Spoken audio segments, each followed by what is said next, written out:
Hey, Coach Candace here, and I have a topic I'd like to address today. And this is a common question that gets asked, whether it be from folks who just have questions in general or from our own clients. And that question is when to go heavier. So we'll talk about that here. And so just a few general principles or just some things I have in mind as I watch people. And if someone's lifting on their own, some kind of questions or thought processes that they can work through on their own as well. One being, did the speed of your reps change? So let's say, for example, if you're doing a set of 8 hammer curls, let's say, were your last 3 to 4 reps the same pace or rate as your first 4 reps? Well, then you probably could have gone heavier. Now, because sometimes, especially as you get towards the end, like they kind of slow down, or those last few you really have to work for, like then perhaps you did choose right. So, but again, if you just sped through and the last 2 to 3 look the same as the first 2 to 3, then you probably could have gone heavier. Next principle, whoops, sorry about that. Next principle would be like, did you need rest after you did that? Like, if you can immediately hop into the very next movement, let's say like a drop set or something like that wasn't programmed. But if you can go right from that to doing the next thing, then you probably could have gone heavier. So, because when I have fully exerted myself, like I am grateful to have that minute or 2 rest, whatever has been programmed, to kind of let my muscles recharge and to kind of gather myself before they do the next movement. But if I didn't feel like that, like I probably could have gone heavier during that workout. So if you can like speed through the workout, you probably could have gone heavier in those movements. And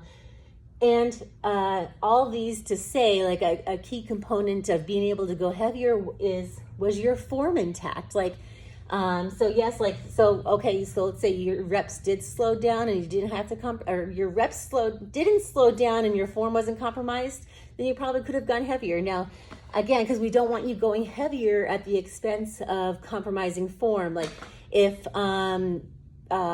like your last reps and you were like really having to like eke it out, then you've gone too heavy. So in other words, that's when you've gone too heavy, not can you go heavier, but if it means that like your form is going to be crazy ugly, then it's not worth going up at that moment. So, but a friendly reminder I want to encourage folks with is it's okay to fail. Like it's okay to fail. So, let's say, for example, if you're lifting with a 10 and you're like, I think I could do 15, but I'm not sure, like, go ahead and give it a try. Like, okay, so if maybe on a set of 8, you get 4 at 15, okay, well, that's fine. Maybe next time you're gonna get 5. Maybe the time after that, you'll get 6. And then maybe in 4 weeks, you are gonna get a full set of 8 at that higher weight.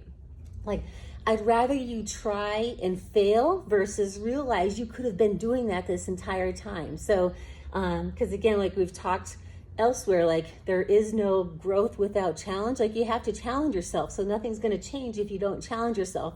So if you don't go beyond that, in this example, 10-pound dumbbell, like then you're only ever going to be that good. Like you're not going to get better unless you challenge yourself.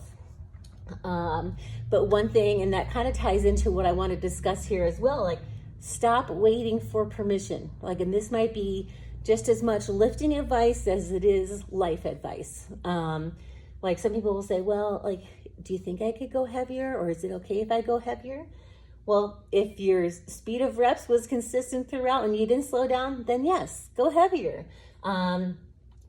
Check with yourself. Like if you're ready to move right into the next movement, then right, you probably could have gone heavier because you didn't really need rest.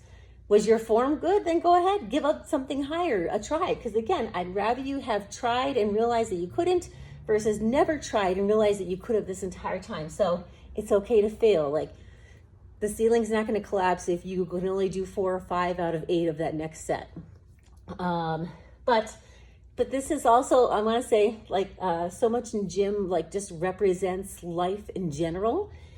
Like stop waiting for permission. Like what else are you waiting for permission for in your life? Like, before you perhaps change like your nutrition or start whatever exercise program, like are you waiting for the support and permission and encouragement of your family or those close to you to do that? Like stop waiting for permission, because again, like you're holding yourself back from making gains by not challenging yourself.